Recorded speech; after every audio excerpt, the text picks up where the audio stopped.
साथियों, बहुत बार ऐसा देखने को मिलता है जो भगवान की ज़्यादा पूजा पाठ करते हैं वही सबसे ज़्यादा दुखी रहते हैं, जबकि कोई नास्तिक इंसान जो कि भगवान को मानता तक नहीं है, कभी पूजा पाठ नहीं करता है, कभी संतों का संग नहीं करता है, वह सबसे ज़्यादा खुशी जीवन जीता है। यह सब चीज़ें देखकर कभी कभी तो ऐसा लगता है कि भगवान ही गलत है और बुरे लोगों का ही साथ देते हैं, वह भगवान का न्याय ही गलत है।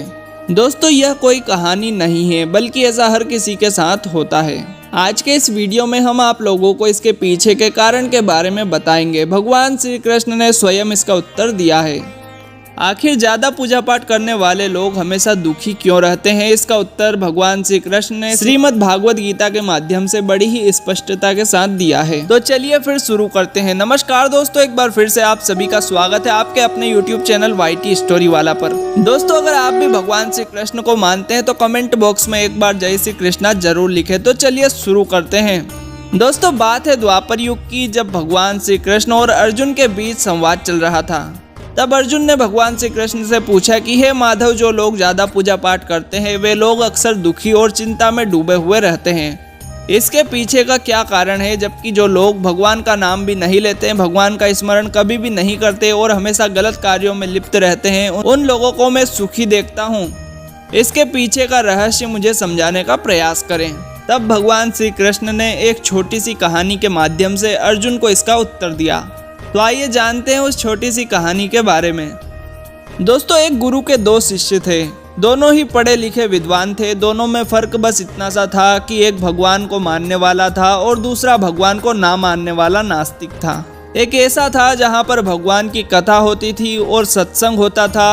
जहाँ पर भगवान के भजन होते थे वहाँ पर वह दौड़ा हुआ चला जाता था और भगवान की पूजा पाठ करता था।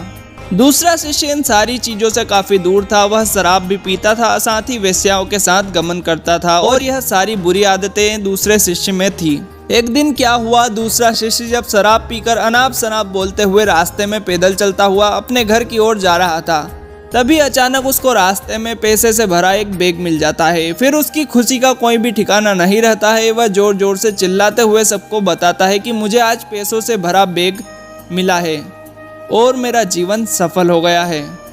अब इन पैसों से मैं अपने जीवन की आवश्यकताओं की सारी पूर्ति कर सकूंगा। वहीं दूसरा शिष्य मंदिर से भजन करते हुए अपने घर की ओर जा रहा था। अचानक उसके पैर में एक बड़ा सा कांटा चुभ जाता है और उसके पैर से रक्त निकलने लगता है। ठीक उसी समय दूसरा शिष्य भी उसी जगह पर पहुंचता है और उस पर हंसने लगता है और हंसते हुए बोलता है कि क्यों, तुम वही हो ना जो सबसे ज्यादा पूजा पाठ करते हो, भगवान का स्मरण करते हो, भगवान के भजन करते हो। क्या दिया तुम्हें तुम्हारे भगवान ने?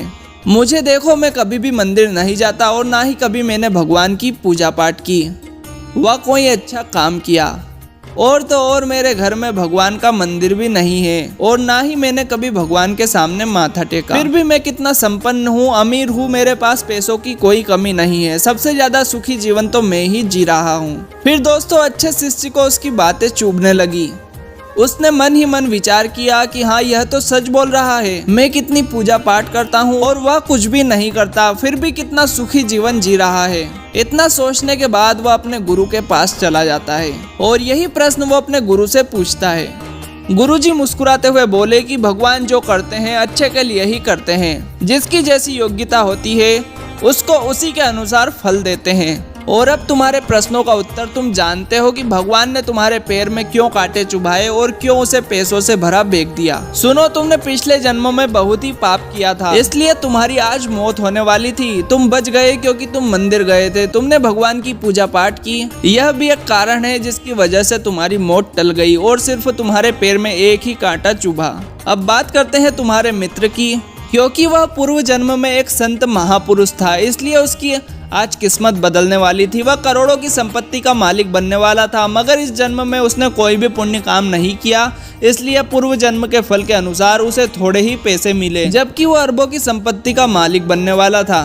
दोस्तों, फिर गुरुजी कहते हैं कि भगवान को दोष देना छोड़ दो, अपने वर्तमान समय का सही उपयोग करो, भविष्य अपने आप ही सुधर जाएगा। इसी प्रकार उनके पहले शिष्य की आंखें खुल गई और फिर से वह अपनी पूजा पाठ में लग गया। तो दोस्तों, आज के इस वीडियो में इतना ही। उम्मीद करते हैं हमारे द्वारा दी गई जानकारी आपको अच्छी लगी होगी। तो मित्रों, अगर ये हमारी वीडियो आपको पसंद आई हो तो वीडियो को एक लाइक और शेयर जरूर करें और अगर आपने अभी तक हमारे चैनल को सब्सक्राइब नहीं किया तो सब्सक्राइब जरूर करें। और हाँ, वीडियो को अंत तक देखने के लिए आप सभी का बहुत बहुत धन्यवाद।